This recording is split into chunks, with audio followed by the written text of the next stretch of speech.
Ladies and gentlemen, good morning, and thanks for joining me for probably potentially one of my last Taylor's of EV live streams for a while. I'm going to be taking a big trip, and sadly, I can't take Pearl with me. It's going to be overseas. I wish I could. Trust me, I would.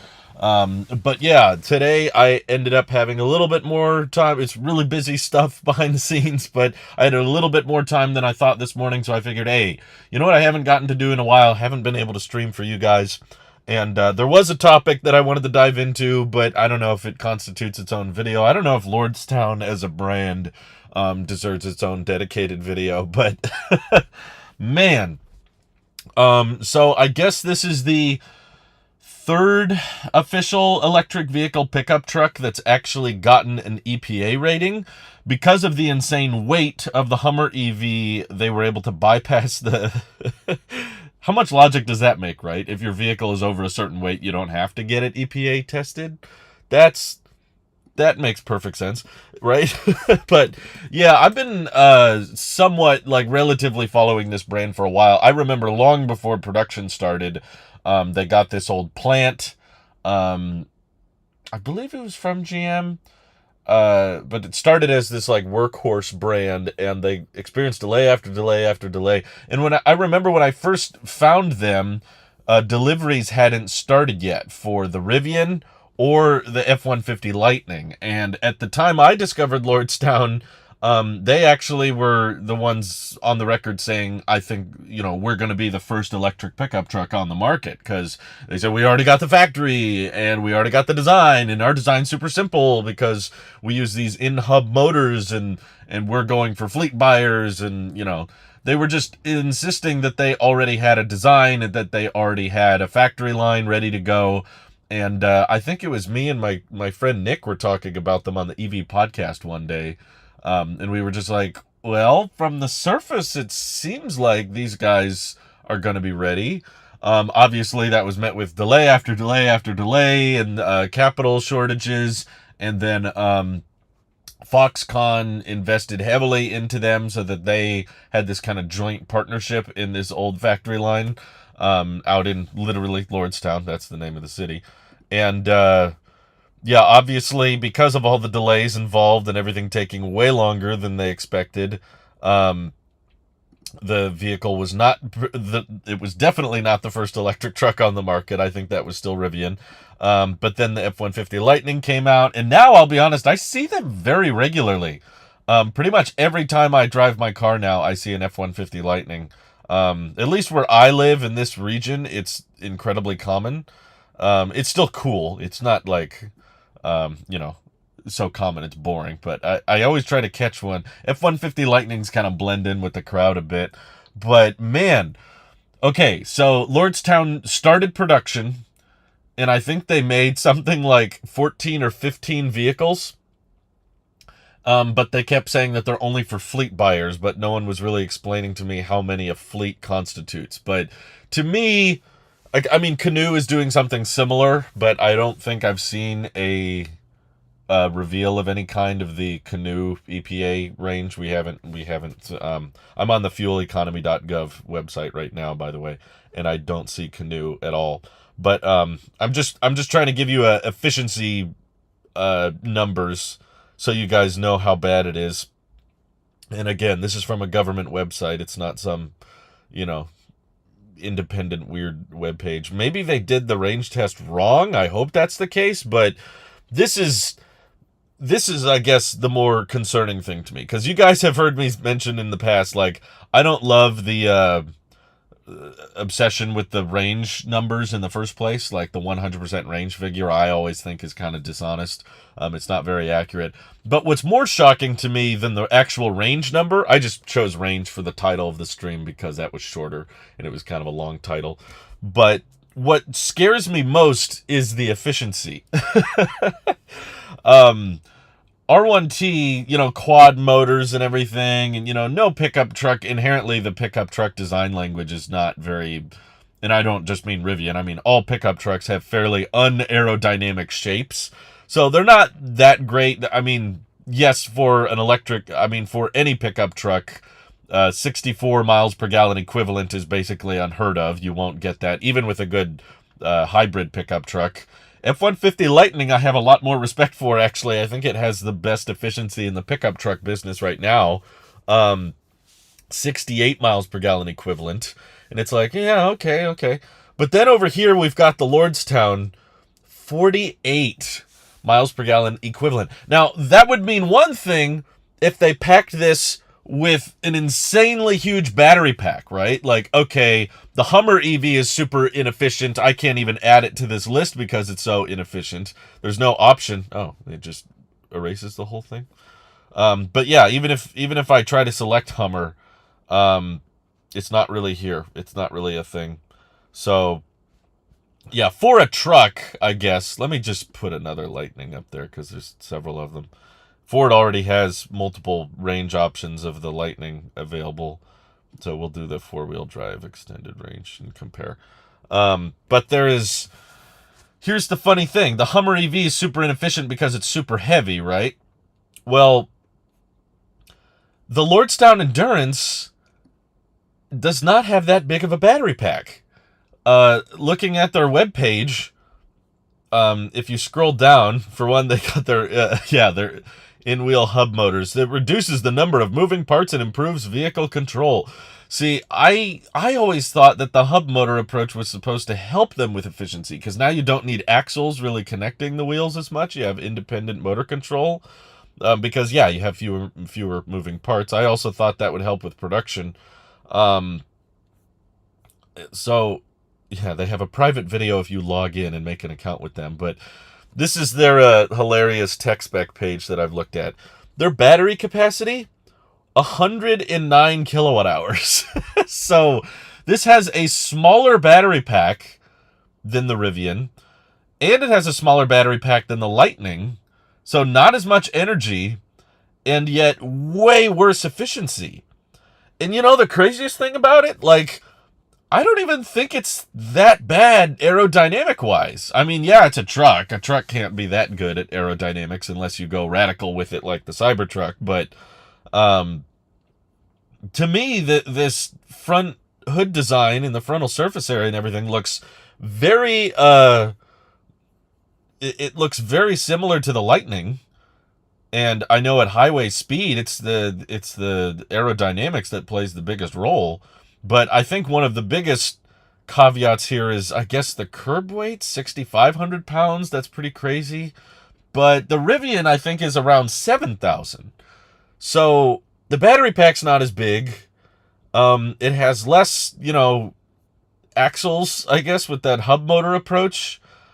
And the aero is not completely insane. Like, I would imagine the aerodynamics of the Lordstown are probably better than the Hummer. So why the heck then is the efficiency so bad? Like, it perplexes me. Like, 109 kilowatt hour battery pack. So a bigger battery pack than a Model S, and yet a range under 200 miles. That's shocking to me. And I remember when they were first unveiling the specs and stuff, they did not think it would be a 174 mile range. I remember seeing 250, or maybe it was 240, maybe it was like low 200s, but it definitely, I think, performed worse than they thought. But what's even more hilarious when you start looking into these tech specs is there's actually like misunderstanding speeds things. Like this one stood out to me a lot too. In the charging section, DC fast charge capability, max 150 kilowatt hours. That's...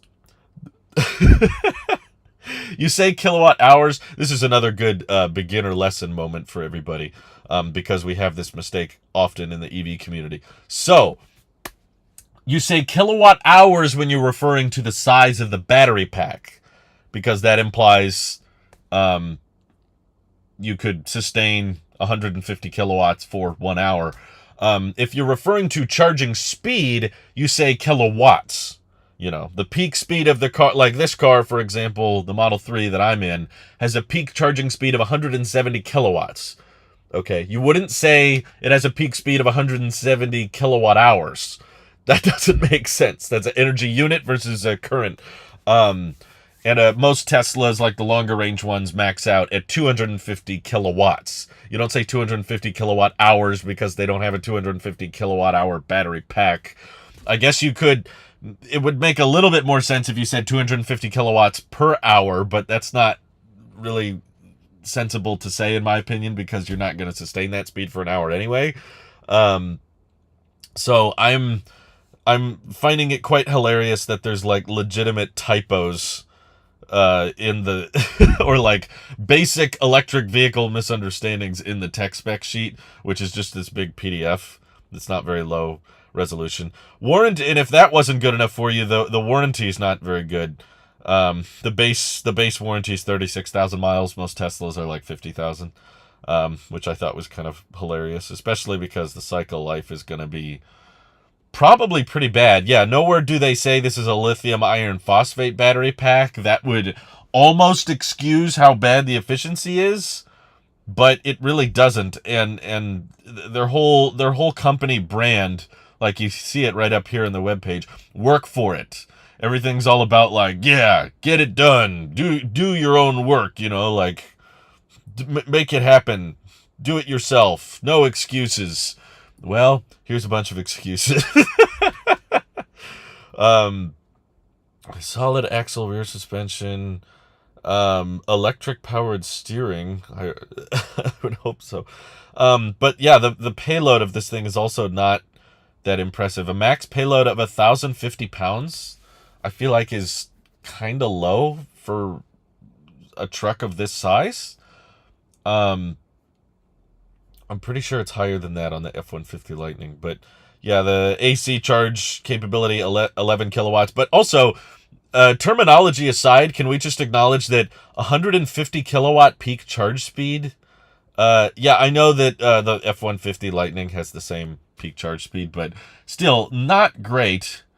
It's bizarre to me that my Model 3, which has a 60 kilowatt hour battery pack, can peak at 170 kilowatts, and this truck peaks at 150. That's still kind of funny to me. What's the battery pack difference in the other trucks and their weight? Okay, so I don't know the exact weight off the top of my head, but I do know the battery pack sizes, so let's go back to that real quick. So, here's the hilarious efficiency thing. See, especially since Ford is now going to have access to the full supercharger network, or most of the supercharger network, and Ford has announced they're switching to NACS, I got to admit, I'm really starting to respect and admire the F-150 Lightning a lot more now. Every day that Rivian doesn't switch to NACS, I lose a little bit more interest in the Rivian. Yeah, the name of the vehicle is very ironic. That's true. The endurance vehicle doesn't last as long as anybody else. Sounds like the endurance doesn't have much endurance. But okay, so this vehicle has like I want to say 135 kilowatt hour battery pack, roughly. If not, it's like 130. I'm rounding up a little bit. So like 135 kilowatt hour pack here. This one I think is like 105 kilowatt hours. It's a little bit over 100. This one is 135 kilowatt hours. All Rivians right now are still using the large battery pack. They haven't shipped any max pack or standard packs yet. So Rivian has 135 kilowatt hours. This has 109. Okay, so technically maybe a little bit bigger than this one, but not by much. And this one's 6,500 pounds. I believe the Rivian is 7,000 pounds. I think the F-150 Lightning standard range might actually be the lightest. I think part of the help, honestly, is that all the F-150 Lightnings are dual motor. So they're four-wheel drive, but there's just one motor between each axle. All the Rivians right now that are on the road are still quad motor. Rivian is literally, I hope, a couple weeks away from starting delivery of their dual motor vehicles, and they're going to start with the dual motor max pack, which should get a 400-mile range, which is pretty cool. But yeah, the more and more we're seeing the range numbers and the efficiency numbers benefit from the dual motor powertrain, honestly, the more it's making me feel like quad motor is a waste of time. Like, there's a couple of off-road benefits to quad motor, and there's some traction control benefits, but the way the vast majority of pickup truck owners are using their trucks, I think dual motor just makes so much more sense than quad. there's penalties to quad, including the price, including the efficiency, including the range. And there's much more addressable concerns, I think, that the quad motor penalizes. And yes, I understand the quad motor has some advantages, but the advantages, in my opinion, don't outweigh the disadvantages. So let me look that up real quick. F-150 Lightning curb weight. 6,000 to 6,900 pounds. So, okay, yeah, it's still definitely on the higher end, but on the lower end, 6,000, I'm pretty sure that undercuts the Rivian. But it definitely undercuts the Endurance. The Endurance is curb weight is 6,500 pounds, despite having a slightly larger battery pack, I guess. Still a relatively fast 0 to 60, 6.3 seconds, but I will admit, very slow 0 to 60 if you consider it's a quad motor design. I guess they're using very low-powered hub motors, which honestly confuses me. I would have thought that the hub motors would have helped them out a bit, but they didn't. Yeah, they actually seem to have hurt them somehow. But yeah, let's look up Rivian R1T curb weight, just so I remember. Yeah, geez, 7,100 pounds. My God, it is quite it is quite an animal. So yeah, Lightning, I'm pretty sure, is the lightest on the list, which is funny because the Lightning's actually bigger than the Rivian. I think it must come down to the battery pack and the powertrain. If we just look at the size difference, someone's parked them right next to each other. Of course, it's out of spec. But yeah, the Lightning's definitely bigger. There's another shot of it. It's a little low res, sorry. But yeah, the Lightning's more of a full-size truck. The Rivian's closer in size to a Tacoma. Now, pricing and value aside, I personally prefer smaller trucks. Like, that's why I'm kind of fairly torn between these two. Is like, I prefer trucks that are easier to park and don't take up as much space. So I like the size of the Rivian, and I've been on the record many times saying I wish Ford would have started with an electric Ranger, because personally I think a lot of the issue with truck culture is just wanting it. A lot of it comes down to style and fashion. People just like the way they look in a truck, and they don't necessarily use it all that much.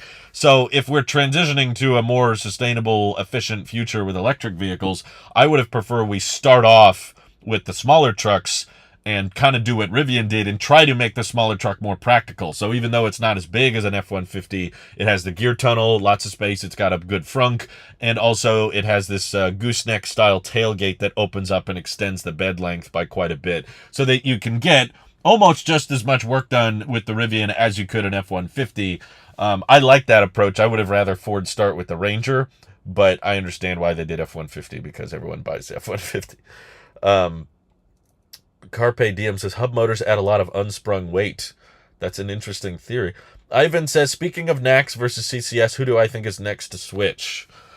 That's a great question. I really can't decide who is in a better position to. I wonder if, kind of like how Ford announced it, they said that they're going to start with their next generation vehicle platform, you know, the Ford T3. That's going to have NACS. I'm not sure if that means they're going to switch over the Mach-E and the Lightning to NACS right away, or if they just expect the Lightning and the Mach-E to continue using CCS and use an adapter if you want to use a supercharger. But I guess what made a lot of sense in my head is to like mirror the Ford announcement and say that your existing vehicles will get an adapter, but you have a next generation vehicle that will have NACS. So I guess if Rivian was doing it, maybe it would make sense to switch to NACS on the R2 platform, which is supposed to be like their more affordable, hopefully more profitable and international vehicle that's meant to go overseas, whereas the R1T and R1S, I don't think they have intentions on bringing those overseas. Lordstown is seeing more than a 30% drop in range due to efficiency. Yeah, I know. Oh, it's a very substantial drop considering the Aero is not that different. It is an ironic name. Hey, Mike in the Woods is picking up his 2016 Nissan Leaf. Hey, congratulations. I hope it works well for you. Flex says, my 2014 RAV4 EV just got over 100 miles of range and 74 miles per gallon equivalent. How a modern vehicle set to debut on the market in 2023 has only 174 miles of range and 48 PGE is baffling. Well, okay. On the slight defense of the Lordstown, I will say that pickup trucks are inherently less efficient by design than even a crossover, even an SUV. Just having a big bed and that big drop off behind the cab, and you have this big open space in the bed that picks up a lot of air. It's almost the equivalent of just driving around with a parachute out the back. Like, it's not good for your aero, which at highway speed, aero plays a major role in your efficiency.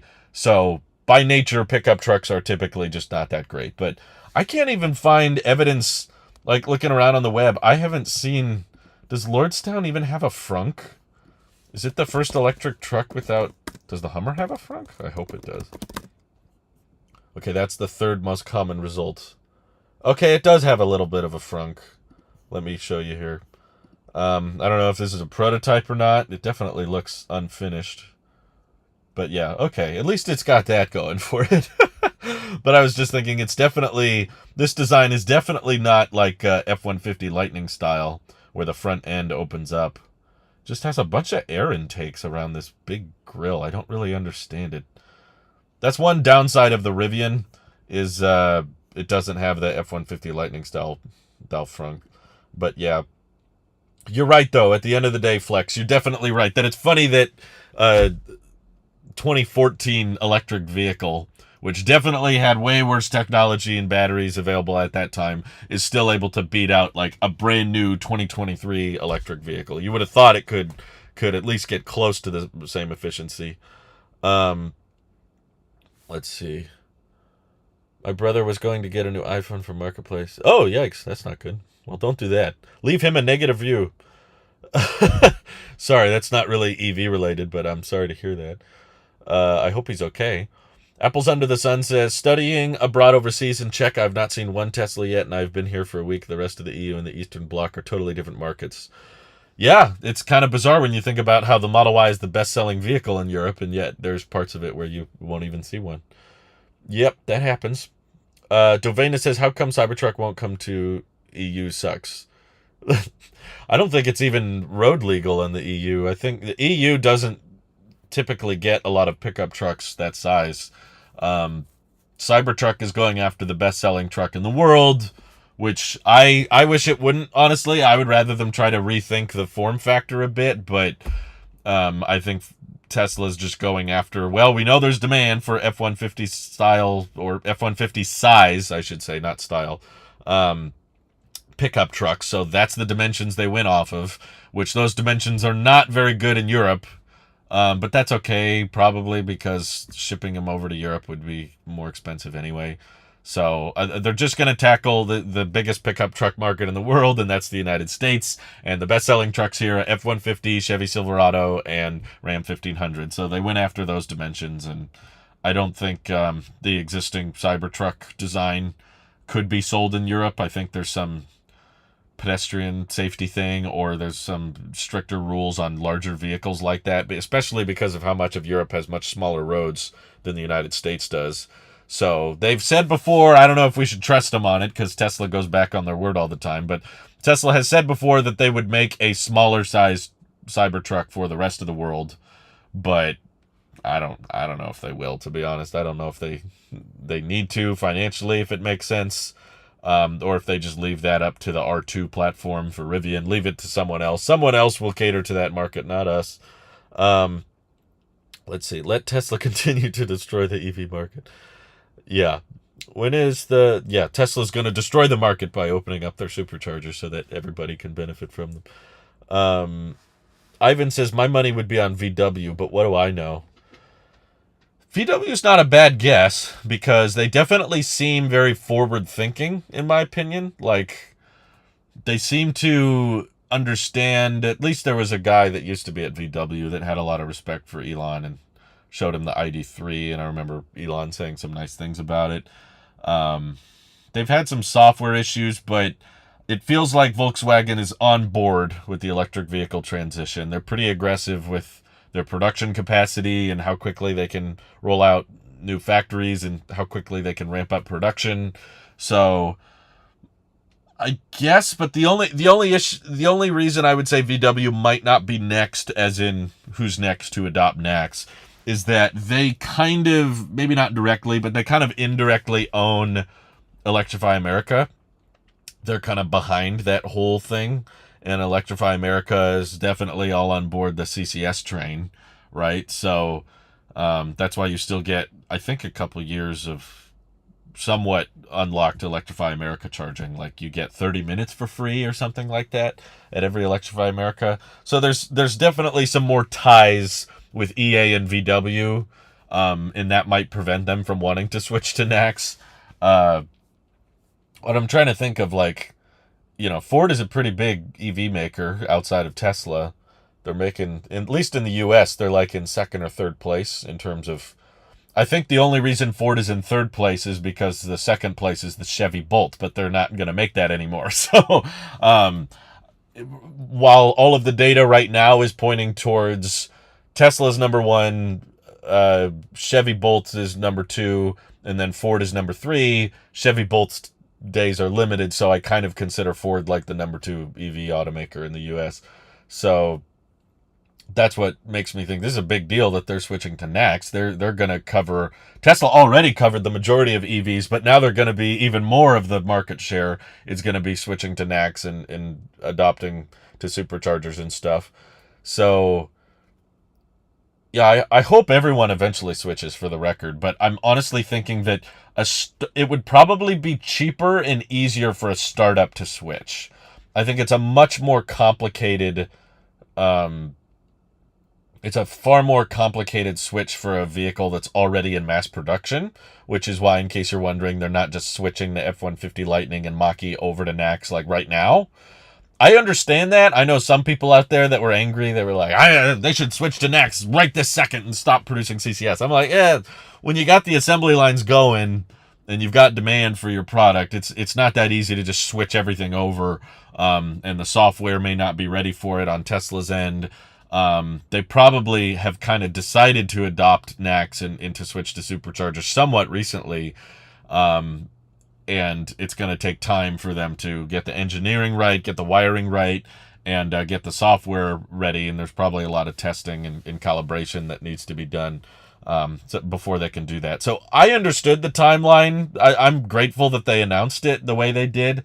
Like, it makes sense to me. Okay, adapters coming later, and then there will be vehicles with NACS at the beginning of 2025, which sounds like a long ways away, but that's actually just like a year and a half now. Happy June, by the way. It's June 1st, everybody, which means in 6 months, we should get that adapter, basically a magic dock that you can take with you. And then Ford will have vehicles on the road with a NACS port by 2025. I think the start of 2025 is what they meant. Ford isn't stupid. They have no future without NACS.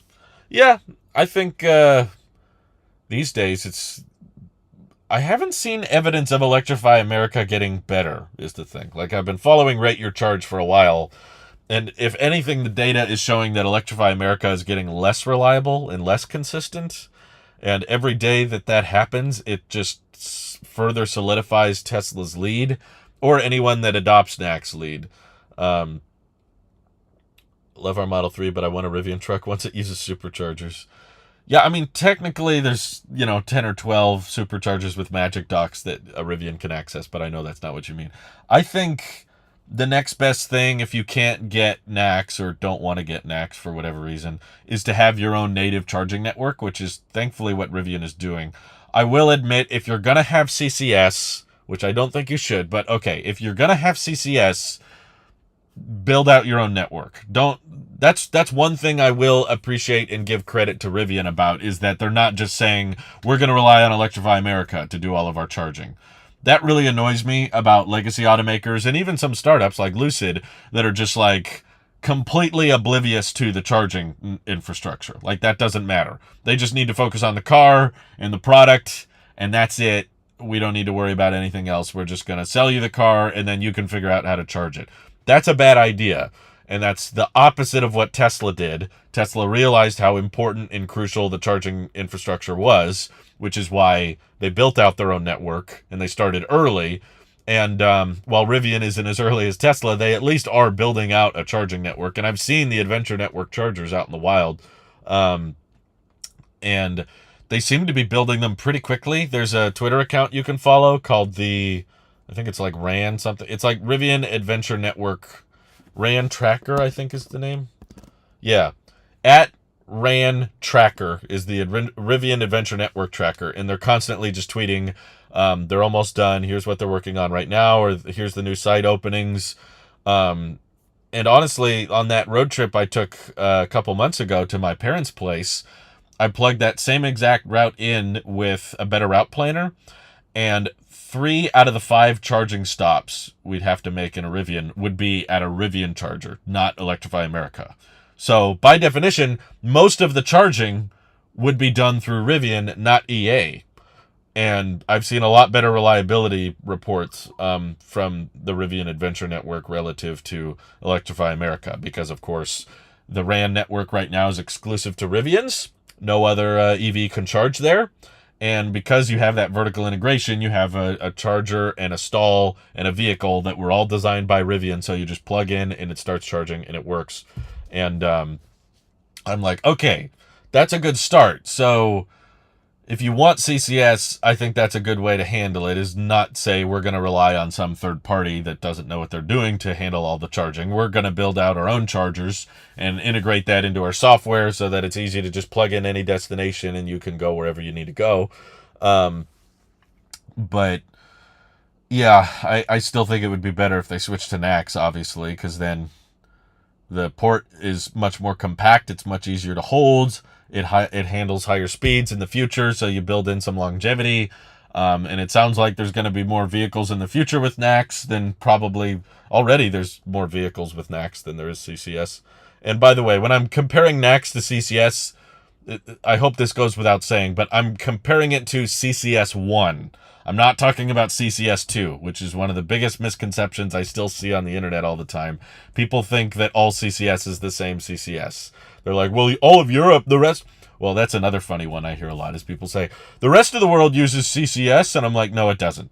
For one, Asia, like China and everything, which is arguably a bigger market, they use a different connector that's not NACS or CCS. It's called GP/T, I think, or GB/T, I forget. But it's a different connector that's even more arguably complicated, and it's not backwards compatible. And then Europe uses CCS2, and then the United States uses CCS1, and those are not the same connector. They don't physically fit on each other. So yeah, it's quite a mess, unfortunately. Like, we couldn't just agree on one charge port for the whole world. If we could, I think we should have gone with NACS because it's way smaller and it has better overhead than everybody else. But yeah, in the same way that all of our wall outlets are different, we have different wall outlets in the US than you get in Europe, or different wall outlets in Asia. There's different electrical standards and different voltages and wiring that we have across the world, which is unfortunately why we can't have one charge port to rule them all. But if we are going to have one, I definitely think NACS is the one to have. The Chat GPT connector. I remember reading that and thinking, yeah, it sounds like Chat GPT. Let me get the picture. EV charging ports. Around the world, maybe? Is how I should phrase that? Yeah, here we go. This is a good example. GB/T, sorry, not GPT. But yeah, they have a different connector for AC versus DC. Europe has this top connector for AC, and then they add the 2 bottom pins for DC, which is why it's so big and so clunky. Actually, ironically, none of this shows NACS. But yeah, this just shows Japan uses a different connector too. And that's CHAdeMO, which is that's dying off basically, but the Nissan Leaf had CHAdeMO. Look for CHAdeMO on your car, Mike, if you're out there. But yeah, we don't have...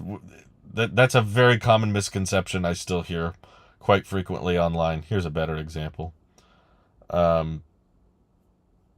All markets except EU use the Tesla connector, can do both AC and DC, and it's smaller than most of these AC ports, which is kind of why it's amazing.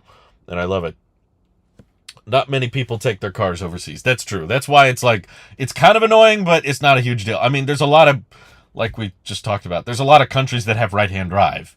So for those countries, having a vehicle with the steering wheel on the wrong side and importing that to another country, you're going to have all kinds of issues. Software issues too.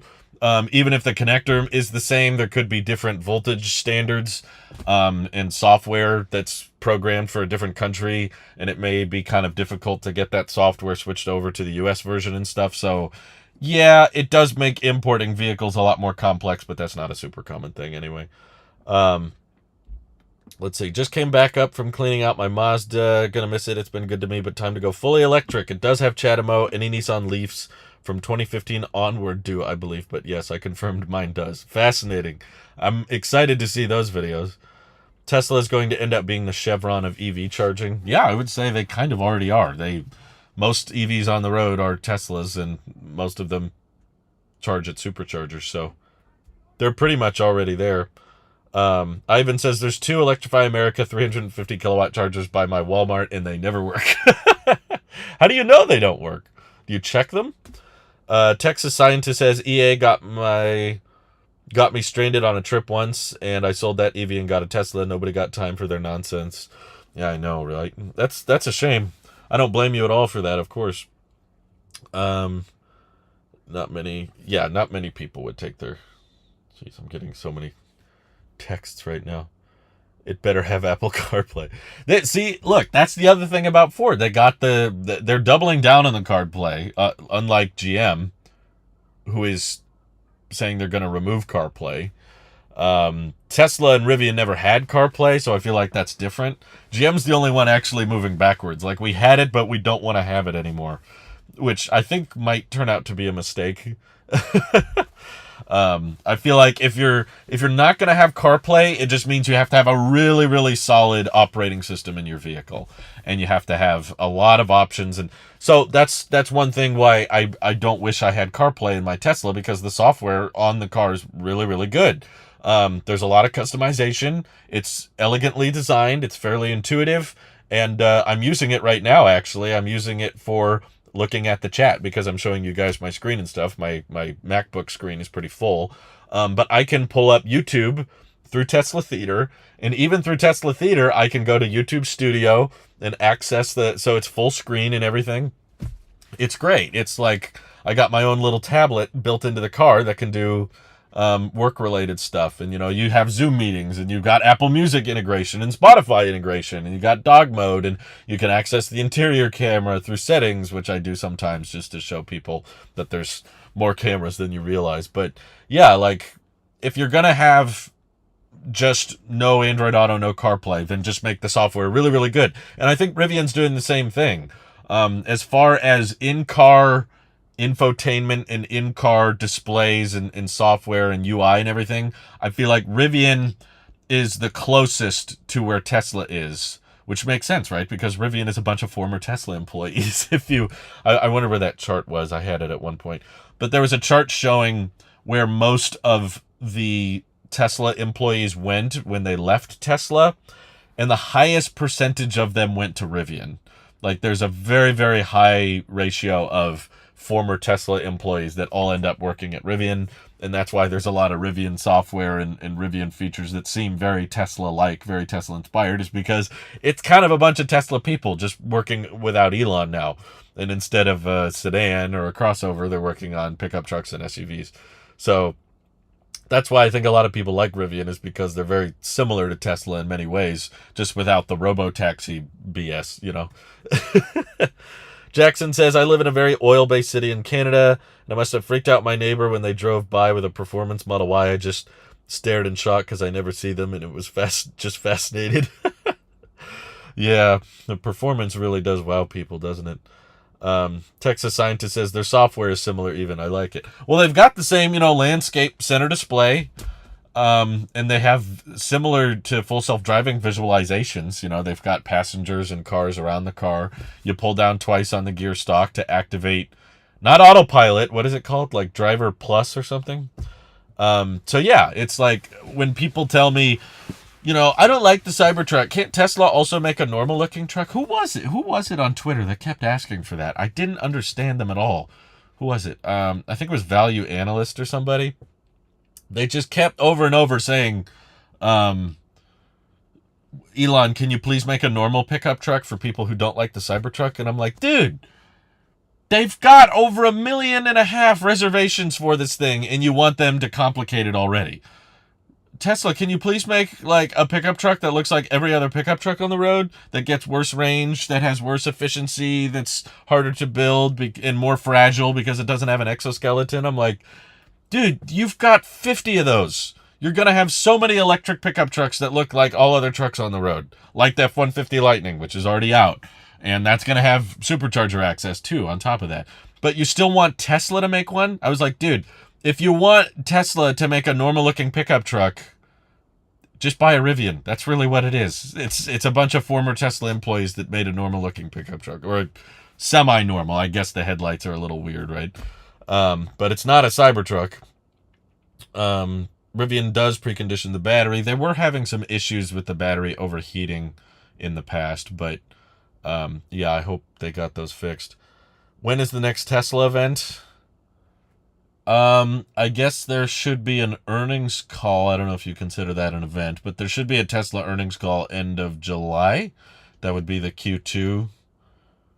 So July 1st or July 2nd, they'll report Q2 production and delivery numbers. And then usually later in the month, like July 20th or July 21st or something, they'll probably do a earnings call. And sometimes they reveal some things during earnings calls, like the refresh Model S and X were dropped during an earnings call, or it's not really the call, it's like the shareholder deck. The earnings report, I should say. On the earnings report, they sometimes drop new pictures, new media, or new information. But Elon has said that they expect to do a Cybertruck delivery event in Q3. Later in Q3 is what he said, so I took that as September. If anything, it'll get pushed back into Q4. I don't think it'll be ready ahead of schedule because it's Elon. But do you not have any memberships for the EV channel? Is it only tech? No. Should be the first... well, it's the second link in the description. But no, it's actually cheaper to be a channel member of the EV channel than it is the tech channel, because I was trying to get more people like participating in the behind the scenes like votes, polls and stuff. And I figured, because on the tech channel I offer behind the scenes editing streams, and I'm not offering those on EV, it shouldn't cost the same. So it's 99 cents a month to be a channel member on the EV channel. But yeah, it's just the second link in the description if you're interested. It's been there a while. Let's see. Also, are there talks about mandates to make some noise from the car under a certain speed? I know Australia is looking into it. Yeah, they do that. They do that already. My car will definitely make a noise in reverse. They don't tend to make a noise in drive. So I don't know if that's part of the law, but what's funny is both my friends Randy and Mike, they got Teslas before that requirement went into place. So their cars don't have a pedestrian speaker that makes a sound when you're backing up. But my car does, because it's a newer generation one. But what's funny is it kind of annoys me, especially like sometimes when we're out late with friends or something, we come home kind of late. Like I have to back into my driveway, and when I start backing into my driveway, I'm kind of close to my neighbor's house. And it's kind of embarrassing if it's late at night and you can tell people are asleep or something, and you put it in reverse and you just hear this. It's like, okay, you don't need to be so noisy. Jeez. And like, it feels different, I guess, if someone pulls up in a gas car, because yeah, a gas car is noisier, but the sound kind of starts gradually as you get closer, like, and then put it in reverse, and so it kind of fades in, whereas I don't go into reverse until oh geez, I'm picking up someone from the... Hey, Jackson, thank you for becoming a channel supporter. I appreciate that. You charged the channel. That's very kind of you. Thank you. But basically, my car is making no noise until I put it in reverse, and then it's making all the noise. So I wish you could turn it off, but it's like a legal thing, unfortunately. Texas scientist says, I'm glad you mentioned about CCS 1 versus 2. I hate CCS 1 here in the States. The Tesla plug has been much better. Yes, absolutely. I hope more and more people get on board the NACS train, because it's so much better, so much easier to hold, and there's not as many flaps. And also, I don't know if you guys watch Monroe Live. You should. Even the videos that Sandy's not in, I think, are valuable and insightful, I've discovered. But they did a video showcasing all of the excess wiring and weight that is required when you put CCS1 on a vehicle, and how much cheaper it is, both on the vehicle side and on the connector side, because it's just smaller and there's less complexity, there's less excess pins and stuff. It's just, I don't know, it's more universal, I guess. It's more efficient in its use of connectors. But basically, it's they said it was like half the price or lower. It was like a third of the price to put NACS on a vehicle compared to CCS. So it makes the car more affordable. There's just so many advantages to it. Really, there's not, in my opinion, any really good arguments for keeping CCS1. All I've heard people say is that, well, we're already using it, so I guess we should keep using it. And it's like, no, that's not a good reason to keep it. Like, I think a lot of people's logic of it is, well, we already started production with CCS1, and that means that it's going to be hard to switch it over to NACS, and we've already got charging infrastructure with CCS1. And it's like, the charging infrastructure sucks. People hate it. Like, I genuinely think Electrify America is permanently damaging EV reputation for many people out there. Like, they will go out, they'll buy an EV, they don't want a Tesla for whatever reason. That's fine. I'm not saying everyone needs a Tesla, but they don't buy a Tesla for whatever reason. And then their first experience road tripping is with a buggy, laggy, unreliable Electrify America station. Yeah, that's literally convinced a bunch of people to go around and then sell that car, get rid of it. Like, no, I'm done with it. And a lot of the time they go back to gas. And they're like, I'm not dealing with electric cars. I don't want to deal with all those chargers. That's too complicated and stuff. So they're like, it's not only is it not hurting anything by, it's wrong. How do I phrase this? Not only is it wrong to say it's not hurting anything by keeping CCS1, it's actually like damaging people's perception of EVs by making it so hard and so complicated. So I'm all in favor of killing it off completely. I still think relatively we are very early in our transition towards electric vehicles. Like, there is, how many, like 2 billion vehicles on the road, and I don't even think 1% of them are electric yet, even though we're growing and they're exponentially increasing. But there's still like a huge number of gas vehicles still on the road, because, you know, people don't just buy one car a year. They buy it and then drive it for sometimes 15, 20, or 30 years. Those gas cars that we're selling today are probably still going to be on the road in 25, 30 years, some of them, assuming they don't, get totaled or whatever. So we've got time. I don't consider this like, oh, it's too late, we're already too far ahead in the transition to switch over our connector. I'm like, maybe all of us EV YouTubers in the tech bubble, we're convinced that EVs have been around for a long time and it's too late to pick a standard. I don't think it's too late, especially when most EVs are all using the same one. I know people don't like it when I say that, but yeah, most EVs on the road are Teslas, and they're all using the same connector. And thank God Tesla wants to open up their network. They could have been a lot more hostile, I think. Like, legally and financially, they probably could have afforded it to just say, nope, we're going to keep superchargers exclusive to Tesla. That ensures our lead. But they were like, no, we don't want to do that. We want to open them up. We want other people to have access to this connector. We want other cars to be able to charge at our network. We don't want to have a closed, walled garden ecosystem or anything.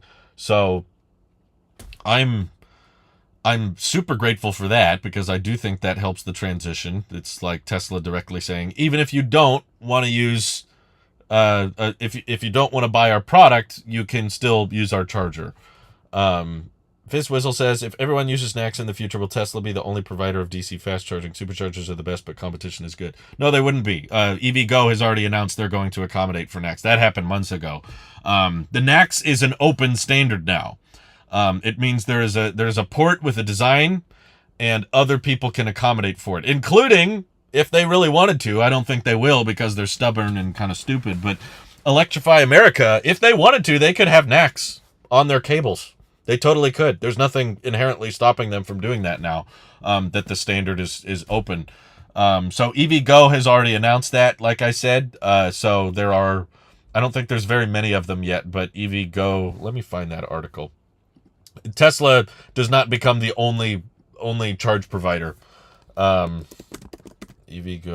NACS. I remember seeing that. Why does Google want to know my... Is your resource... What did they use NACS for a different acronym?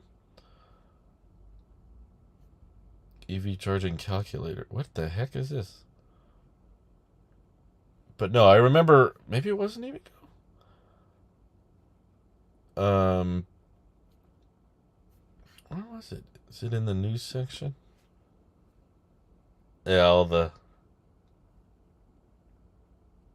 the articles are about Ford now. I can't find it, but I know that when Tesla opened up their charger, the NACS port, they directly mentioned that charging providers will have access to it, and I thought it was EVgo. Maybe it was ChargePoint. I swear there was a big, somewhat large charge provider that said they're going to start offering NACS at their chargers. But yeah, I don't think it's reality, and I don't think it's Tesla's intention to be the sole DC fast charging provider. That's not the point. Jackson says, I heard there's a Canadian lithium mine opening in the next few years for EVs. I don't know much about it, but could that offer more government incentives? Probably, but from what I've understood, at least from what Elon has said, I don't know if we should trust him or not, but what he said at the both at the annual shareholder meeting and at their refinery grand opening, or not opening, groundbreaking ceremony, is that there's not a lack of lithium mining per se. The bigger limiting factor is figuring out how to refine that lithium that has been mined into a grade that makes it vehicle ready. You know, lithium, when you just extract it out of the ground, is not in its natural state able to just go into battery packs. They need to refine it, and that takes a lot of time and money. And Tesla, kind of at their groundbreaking ceremony, came forward and said, we don't really want to do this, but we've been asking other people to do it. Like, please make more lithium refineries, make more refineries like domestically and put them close to our factories. We will give you tons of money. We will sign supply agreements with you. Like, if there's anybody out there that refines lithium, please, like, bring more of that to the U.S. And they said that no one was really doing it, so that's why they decided to do it themselves. But I don't think it's a mining issue quite yet. I mean, long term, I'm sure there does need to be more mining, but the way Tesla's described it, at least, and not just Elon, but Drew Baglino as well, is like there's pretty much lithium anywhere. We can find lithium wherever. You can mine it in the US, you can mine it in Canada, you can mine it in Australia. It's not a super rare element. The trick is just, where do you refine all of it? And I guess that's why they're doubling down on having their own refinery. GM Ultium battery pack, the global leader, and why Lordstown has such amazing reach. I don't think it's a GM, it's a startup thing. Okay, Steven says it is EVgo. I just can't find the news article for it, but EVgo offering, maybe I should be more specific. Tesla Plus Pro. EVgo network woos Tesla drivers with seamless charging. I don't think it's seamless if you use an adapter. That's weird. I swear I remember them saying it. I just can't find the article for it. But yeah, essentially, if you go find the document where Tesla announced NACS, and they called it opening up the North America charging standard. They explicitly said they intend on letting other charge providers use the connector. I'm in Alberta, and it's been nothing over here compared to the California incentives. Or $5,000 is nothing, unfortunately. What is that, a rebate or something? I thought Colorado had the big $5,000 rebate. Important player in the EV industry. I mean, I'm hopeful. I think it's cool that Canada's got more development and mining and stuff. The only reason I don't think you're going to get any huge factories there is just the population. Like, it's a cool place, but inherently there's just not a ton of people living there relative to other regions. We've got Giga Texas and Fremont and California. California alone has more people than all of Canada, so and then you've got Giga Berlin for Europe, and then you've got Giga Shanghai for Asia, and I don't know if they do Japan's vehicles there. They might not, but Korea and Australia, and then they're debating India. So it can, I guess, help with the existing factories in the United States because it's pretty close. But yeah, I don't think it's that I don't think it'll become the electric vehicle hub of the world. In Australia, we are now getting charged 20 cents per kilometer each year because we're not paying fuel tax. Ooh. I got to figure out if that's a lot. I like the idea of it being based on your mileage, though. I think that's smart because Texas just passed this new law, which is really dumb because it charges you. I think it's is it like $200 a year just for owning an EV is tacked onto your registration because you don't pay a gas tax. But what they discovered, Steve from Aptura Owners Club did a great video on this. He explained that the average gas vehicle owner, about $70 a year of their gas goes towards the road tax. So the EVs are paying almost 3 times as much in road taxes than their gas vehicle counterparts, which I don't think is a fair comparison. I definitely think it should be what Steve suggested on his channel is it should be based on how often you drive and also the weight of your car, which I think is a great idea because it encourages the concept that heavier vehicles, I'm not saying electric vehicle owners should pay the exact same road tax as gas owners because EVs do way more on average, so they tend to chew up the roads faster, but not 3 times more. I don't think they wear it out 3 times more than a gas vehicle does. But there should be an incentive for you, in my opinion, through the road tax to buy vehicles with a lower weight. There's already, the efficiency penalty. So if you are driving a Model 3 or a Model Y right now and you're like, hey, I want to get a Cybertruck because it'll be cool and Tesla makes it and it's fun and everything. Well, it's still, even though it's probably more aerodynamic than an F-150 or a Rivian, it's still going to weigh more and it's still going to get worse efficiency because of those big tires and the big frontal surface area, and it's definitely not as aerodynamic as a traditional crossover sedan. Even though it's angular and weird and everything, it's still not going to be as good. So your electric bill is going to go up. Even though it's still electric and you're not paying for gas, you're going to be paying for more electricity per mile to move that vehicle than you are a Model Y or 3. So I think associating a bit more of a tax with that so that people are aware, hey, heavier vehicle isn't as good for the road, even if it's all electric. There should be a tax associated with that. So I hope something like that passes. But here in the U.S., we seem to have just this one size fits all approach of, oh, you don't pay road taxes? Okay, attach the fee to the registration, and they just put a flat number on it. You pay an extra $200 a year, or you pay an extra $100 a year. California has something like that. I forget what it is, but I know my registration was much more expensive with this car than it was my last car. which was annoying.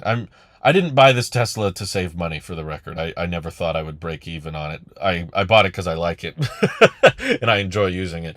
And I enjoy the efficiency. I think it's fun to see how little energy you can use. And I knew that I wouldn't save money per se, like the car would break even and become free, but I did hate the errand of running to the gas station. And I like now that my car electricity is part of my electric bill, which I was already paying anyway. So it kind of simplifies the expense and it definitely lowers it. But I knew it wouldn't break even at any point. Jackson says, it's a federal tax credit. If I'm not mistaken, it's only $5,000 Canadian, which isn't terrible, but it makes me jealous of the incentives the U.S. gets. Not only is it more, but your dollar is better. Yeah, it doesn't, it's not point of sale though, the federal credit, so you only really experience the benefit the following year, and then you owe less on your taxes, which, yeah, it's not as upfront as a rebate, I guess, but I wonder if this is where they'll make the EV Silverado. Huh. Oh, Mike says, I'm actually within a 10-minute drive of the GM plant in Oshawa. Rumors keep circulating it's going to get converted into an EV plant. That would be interesting. I hope they do that. If you have a dedicated line on your power meter, they could have reduced pricing like hot water services. Wait, what? Dedicated line on your power meter, they could have reduced pricing. For what? Like your car? But I mean, it's really easy to check the mileage of the car when you register it. You can just look at the odometer and figure out how long people have been driving for. But here, let me look at that. If it's 20 cents per kilometer, and I don't know, translating kilometers to miles. Let's just say you drive like, where's my calculator? It's not showing up. If you drive, I don't know, 18,000 kilometers a year, times that by 20 cents, that would be $3,600? Really? Maybe we're talking different currencies here. Oh, sorry, you said 2 cents. You corrected yourself. Yeah, that's way too high. Let me add a zero there. $360 a year in taxes if you drove 18,000 kilometers per year. Yeah, that's pretty high. That's more expensive than what Texas is paying. But at least I would like the idea of if you don't drive as much, you don't have to pay as much. That's a good motivator too. Because some people that I've seen, I mean, it's obviously we're on the right track. We're switching to EVs and there's people using more renewable energy and buying solar and stuff. But I still think a lot of people have the mentality of, well, I put solar on my roof and I drive an electric car, therefore I drive around for free. Yeah, there's still some penalties for it through other ways, but yeah, that's definitely better than most. But technically the best way to help the environment is to not drive. But that's not a practical option, of course. So I understand that there needs to be road maintenance tax. I know some people out there that are just like, get rid of all taxes. We shouldn't have to pay anything. And I'm like, well, that's not really feasible. The road is a public thing that we all access, and it's not cheap to maintain. There's a lot of potholes that form and bridges that need to be made, and huge portions of the road that need to be fixed and stuff. And all the people that do that work need to be paid, and hopefully a fair wage. So I understand why there's road taxes, and I just hope that as we transition to EVs, we can find the most fair way to tax them. Before we were taxing them through gasoline, which I kind of wonder why we tax through gasoline. That's kind of confusing. Or maybe it's less confusing. Maybe we should just start taxing kilowatt hours that are used for EVs. Maybe that's what you were getting at. Dedicated line on your power meter. Well, I mean, like, the car is aware of how much energy it's consumed. You could have a way to report that, diagnostics wise. The Oshawa GM plant makes the gas Silverado. I wonder if they'll convert it to produce the EV. What's funny is they told us that they're going to stop building the Chevy Bolt so that they can replace that factory with Silverado EV production. And I was like, are those cars the same at all? Like, like, how many parts are you going to share between the Bolt and the Silverado? I don't think they use the same battery packs. They definitely don't use the same exterior or probably interior. So I was like, is there a point? Like, I don't know. Maybe inherently there's something wrong with the Chevy Bolt design that's just not profitable. But I would have, if I were GM, I probably wouldn't have scrapped the Bolt. I just would have increased the charging speed. Like, that was really its only issue. It was a great value with decent range and good efficiency. The only problem was that it peaked out at 50 kilowatts.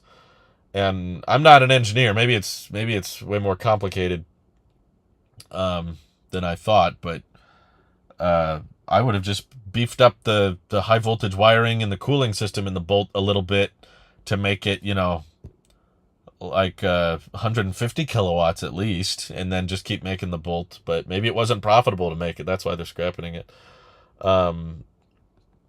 It does make sense. EV pays 3 times as more because more damage with their weight-based wear and tear. But they're not. Yeah, they're not. I addressed that, Mike. But they're not 3 times heavier. They're not. I don't think EVs cause 3 times as much damage to the road.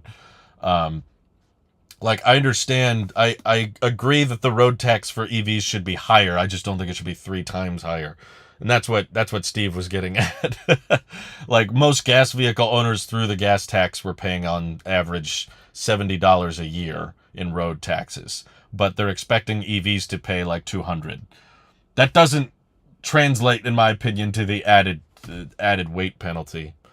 Especially if you're trying to incentivize EVs, any kind of EV specific tax is going to encourage people to not buy EVs.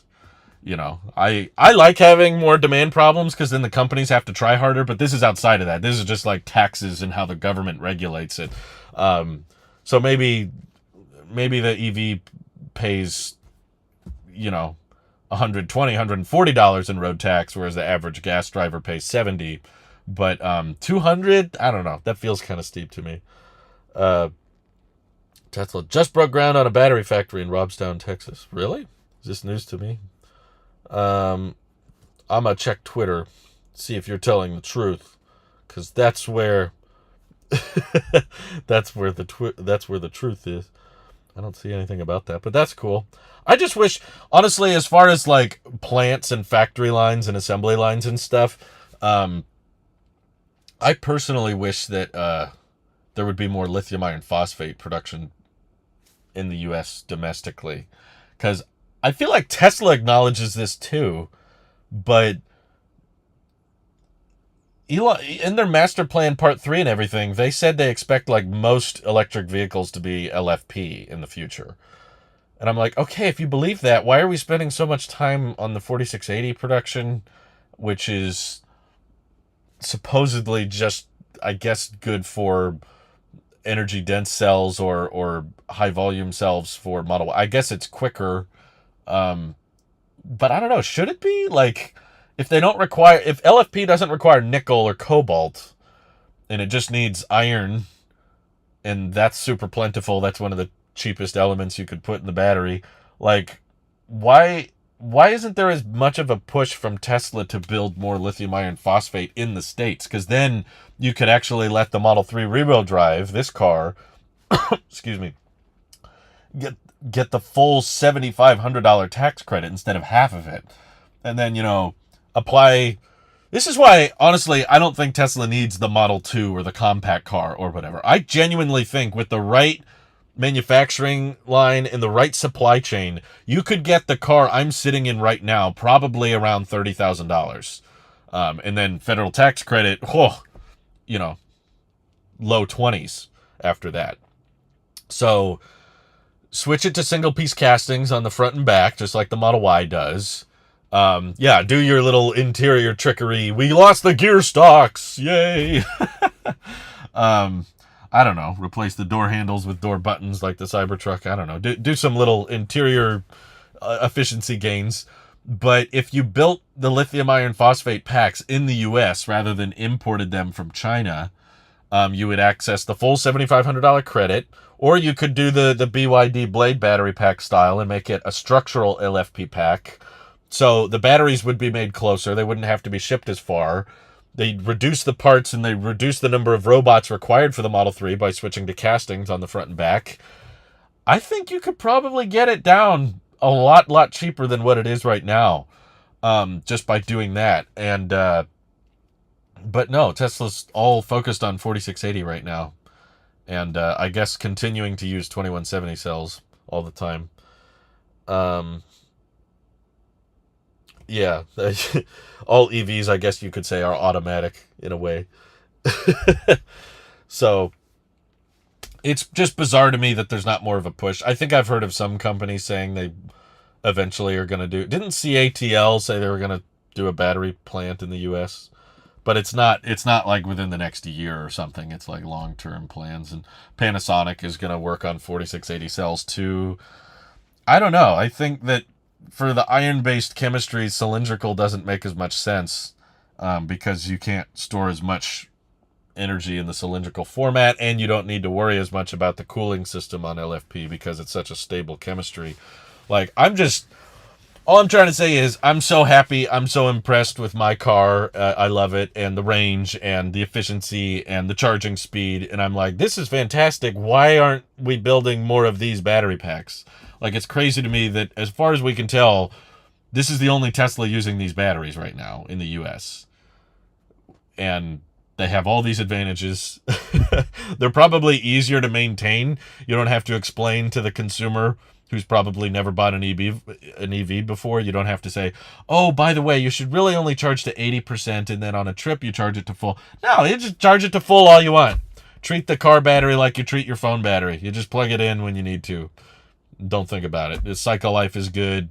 Charge it to full every day if you want to. That's great. And the price is much lower. Why isn't Tesla building more lithium iron phosphates in the US? If I were them, I would be spending more money on that rather than the 4680 production. But that's just me, I guess. Do you foresee Tesla announcing a roadmap plan for rolling out non-Tesla charging locations? There are only 2 locations near me here in San Diego, and they're both in private gated condo garages. Well, yeah, those aren't superchargers. Oh, but you didn't say superchargers. I see. Roadmap plan for rolling out non-Tesla charging locations. So, non-Tesla. I'm trying to understand what you mean. Are you meaning a Tesla charger that Tesla doesn't own? So it charges a Tesla, but Tesla doesn't pay for it, basically. If you just mean wall connectors, like, yeah, anybody can buy those and put those in. They call those destination chargers. So I think, I guess there's a way they could incorporate that in the app. Again, this comes back to the whole Tesla should have a bigger emphasis on software, because there's a lot of work to be done. But yeah, there needs to be something, there definitely needs to be a way to identify public and accessible, charging stations. But I don't know. So I know some people out there that are like, level 2 charging is the future, and in the future we're just going to have level 2 chargers everywhere. I don't actually agree with that. I think level 3 charging is the way to go, because it's less steps. Like, you're either going to charge from home or you're going to charge really quick. I don't think most people are going to all just park at their workplace and charge there, or park at the grocery store and charge there, and then when you go to the restaurant you'll plug in and charge there. All this charging and unplugging and charging and unplugging, I don't think that's the future. I've talked to big members of the EV community that still think that's where it's headed, where we're just going to have level 2 chargers in every parking lot everywhere you go. And I just, like, a lot of the time you go to the grocery store, you're there for 30 minutes. If it's a level 2 charger, you're not going to get substantial range out of that. Like, if that's not going to provide ample range, which means it's not going to help all that much. So if you can't charge from home, I think your best bet is going to be DC fast charging, which I don't think is good. Good to do on a regular basis, but I think that's going to be a lot more practical than just always going to restaurants or grocery stores or running errands at places that have level 2 chargers.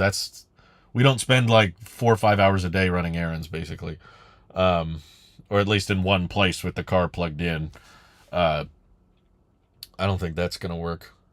How is ICE gas tax calculated? Is it old or recent? In your recent arguments, makes sense if it's 30 years old. It does not. How frequently would the tax be updated? If for 10 years higher, makes sense. I'm trying to understand. You're asking like 5 questions, Beth, but no, the ICE, the road tax for gas vehicles is applied at the pump. There's just a road tax applied to gasoline. The reason they're having to redesign the road tax law now is because there's now a lot of cars on the road that aren't paying for gas anymore. So they're having to restructure the way road tax is calculated. So I think the reason it's so low in Texas is because they don't have that much road taxes applied at the pump, which means that, you know, you can spend a lot on gas, and on average, again, that comes out to $70 a year. I'll find the video, but basically I watched it from a channel called Aptera Owners Club. I'll get it up here real quick. Oh no, I can't paste it in the chat because the chat's on the Tesla. I forgot. But yeah, it's a video. He uploaded it 3 days ago. It's called After Spending Millions to Incentivize EVs, Texas Decides to Penalize EVs. So yeah, it was a really well done video, and I think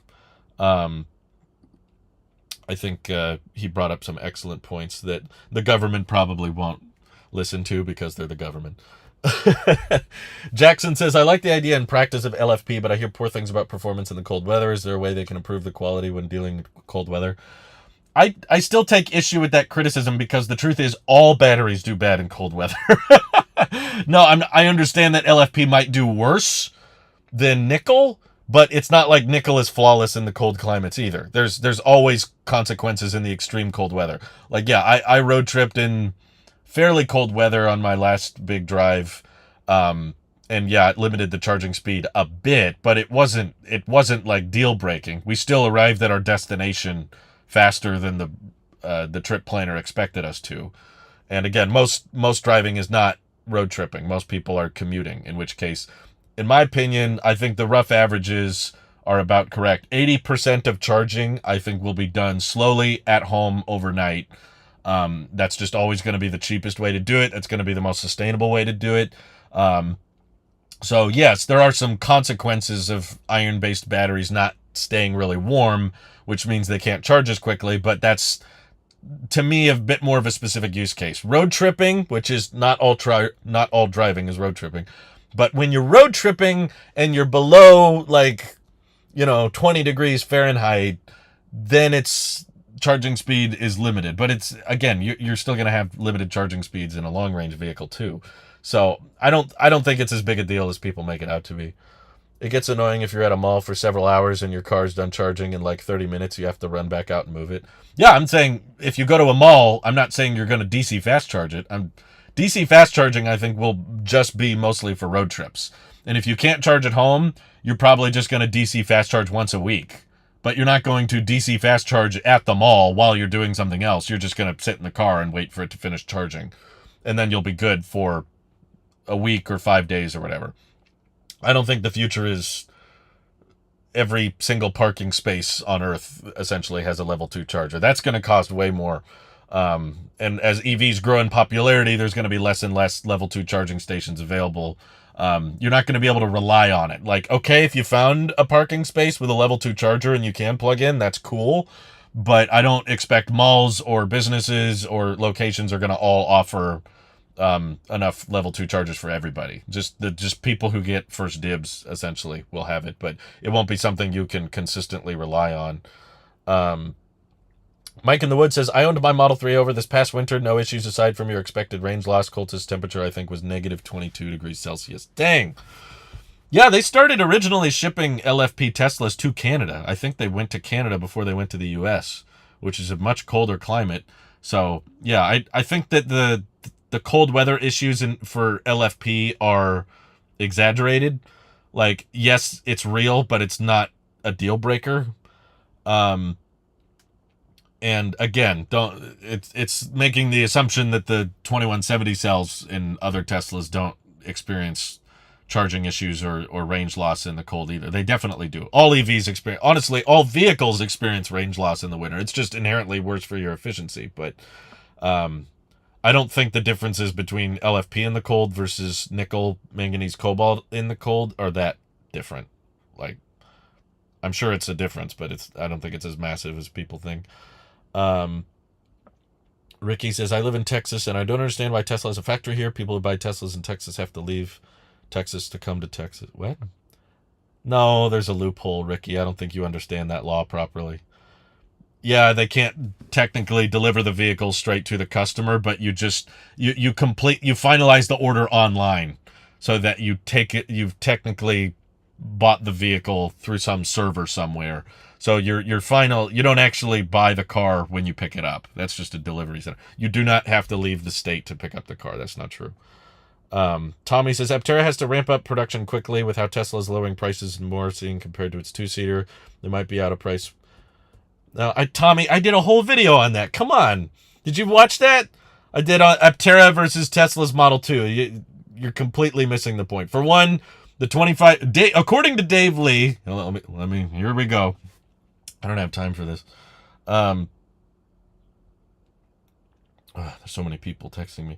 Okay, first of all, Tesla said the Model 3 would start at $35,000. That took forever. So by Tesla saying that their next car is going to cost $25,000, it might be $32,000 with incentives. And according to Dave Lee, asking people about the next generation vehicle platform, Giga Mexico is not building cars for the U.S. They are building cars for the Latin America market. So even if it is $25,000 for the Model 2 or the Compact or whatever, it's probably not going to be here.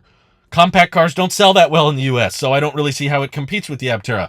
Also, 75% or higher, I think, 80% of the reservations for the Aptera are for the 400-plus mile range option. The most common one is 400. After that, I think it's the 1,000-mile range, and then after that, the 250. So Aptera, most of their demand is for a 400-mile range EV.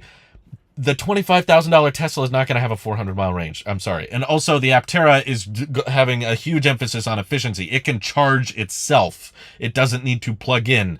The $25,000 car isn't going to charge itself. It's probably, I don't know what they're going for, but it'll probably look something like a Chevy Bolt with a Tesla logo. It's just a compact vehicle. It's not meant to have solar charging on it. It probably won't have 32 cubic feet of storage space like the Aptera does. They're completely different markets. And if you've interacted at all with the Aptera community, like I have over at Aptera Owners Club, most of them are not cross-shopping the Aptera with a Tesla. Usually the people who buy Apteras or that are interested in the Aptera are more interested in higher range vehicles with really good efficiency.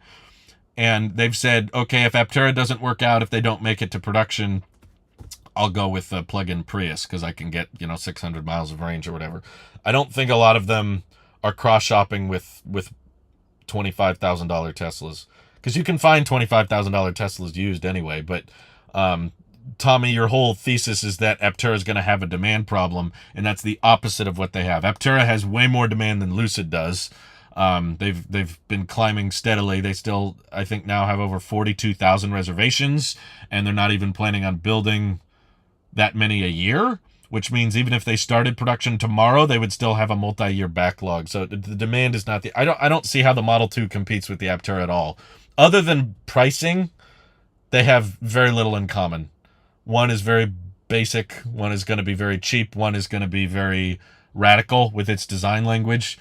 One's going to be more aerodynamic than the other. One's going to have solar charging. The other won't. One's going to have 400-mile range. The other's probably going to have like 250-mile range, 260. So I don't think that's even remotely on their mind, and I don't think it needs to be. Isn't the Roadster 4 seats for tax reasons? I don't think. I thought they said that the SpaceX package would chew into the back seats. Would Aptera being an autocycle bypass the EV tax from government? That's a good question. I don't know. But yeah, it's an autocycle, so it probably has different registration rules. Yeah, that's a great question. I don't know. Maybe the registration for the Aptera would be way cheaper. Mike in the Woods says, on road trips, it'll only be limited for your first leg. Once you're driving and charging for a bit, the battery will heat up and charge closer to normal speeds at later charges. There you go. If we get a really cold -30 degrees Celsius night this winter, I'll make a vid about camping in the Model 3 and how it handles the cold. Well, yeah, I think that's great. I like that you do that, but the range loss I don't think is what people were asking about. Who was it? Jackson Smith. I think it was more how fast can it DC charge in the extreme cold. I guess that was a big concern for a lot of people. And I'm sure it's slower. I'm sure it doesn't charge as quickly in the cold, but I'm looking around. I haven't found a video. I want to see a video that compares, okay, we're in the extreme cold. Here's a long-range Model 3 with 2170 cells. Here's a rear-wheel drive Model 3 with LFP. Let's DC fast charge. How different is the charging speed? And I don't think it's that much. It's probably ends up being the difference of like, okay, the Model 3 was with 2170 cells was done charging about 15 minutes faster than the LFP Model 3. And so it's like a little 10-minute, 15-minute longer wait on a road trip I don't think is going to make or break the product purchase for a lot of people. And a lot of people don't drive in minus 30 degrees. That's kind of a subset of the market. If you live in super cold environments, you're going to be more likely to buy a long-range vehicle anyway. But I don't think that means that LFP isn't going to be the vast majority of the batteries. He says it was the range. Mike says range loss is 20% and negative 20 and negative 30% range loss and negative 30, but also account for highway speed losses. I say you might be pushing it with a standard range Model 3. Yeah, it just depends on how far you're going. But honestly, that's not bad. In the old days, I think before the heat pump, in temperatures that bad, you would lose like 50% of your range. The fact that you could be negative 30 degrees Celsius and only lose 30% that's not bad. That means at LFP, you can full charge it. Let's say you're at full charge, you have a 250-mile range, and then that's reduced in negative 30. You'd still have a 175-mile range. You'd still have better range than the Endurance. LFP Model 3 in negative 30 degrees would still have better range than the Lordstown Endurance in normal conditions. That's hilarious. So, yeah, the heat pump is a miracle worker in that case, I guess. If road tax is old, I'm asking, does the gas tax cover road repair? If the rate is old, it would not cover the cost of repair today/tomorrow. Yeah, I don't know how old it is. You'd have to look that up yourself. Let's see how much of your range was hit on average. Yeah, I don't think 30% range loss is honestly that bad. I know people that probably get 30% range loss just by driving recklessly. If you just have a lead foot and you accelerate all the time, you'll probably experience similar range loss. But if it's negative 30 degrees Celsius, I don't think you should be driving very recklessly. It sounds like it's going to be super cold and icy. But no, Roadster is so mythical at this point. How do we know how many seats there are at this point? Matt Miller said it's an extra $110 a year here in Oklahoma. That's a lot. I understand there being an EV tax for wearing out the roads a little bit more because they're heavier, but it's not that bad. Maybe like $40-$50 more, but $110 more? Come on, that's quite a bit. Anyway, so I got to get going here, but it's been fun. I appreciate your guys' questions, and thank you, Jackson, for signing up for the channel membership. That was kind of you. And I'm going to miss these streams. I'm not sure if I'm going to be able to do any on my trip. I'm going to be gone for a while, so I like the talk of the future and this chemistries and how vehicles compete with each other. No, I don't. I don't have much hope for Lucid now that they're liquidating their stock. It's kind of the beginning of the end. That's what Canoo started doing before their stock tumbled so heavily. So it basically looks like Lucid. Oh, they're down 15% today. Jeez. Wow. Is that almost an all-time low? My God. Basically, because they can't make money on their cars, now they're just going to make money off their investors. That's what it means to start liquidating your stock to keep the company afloat. That's not a good sign for a company that's in production. It's one thing if you haven't made it to production yet, so you have to kind of live off the investments. But now Lucid has made it into production. People aren't buying the cars, and the few people are buying the cars they're still selling them at a loss, and now they're going to have to liquidate their stock to keep the company afloat. Not a good sign, but I would like to see better cycle life for sodium ion EVs, but I don't know. I think the cycle life is going to prevent them from being super practical in vehicle formats. I think sodium ion might make more sense for energy storage. But I'd love to be proven wrong, because I'm all in favor of more affordable, scalable battery chemistries. That's what I think we need. I'm not as interested in energy dense cells. I don't think that's what the market needs more of. I think we need cheaper cells above all that can last a long time, of course. So thank you all for tuning in, and I hope you have an excellent rest of your day. Happy June, everyone. Bye-bye.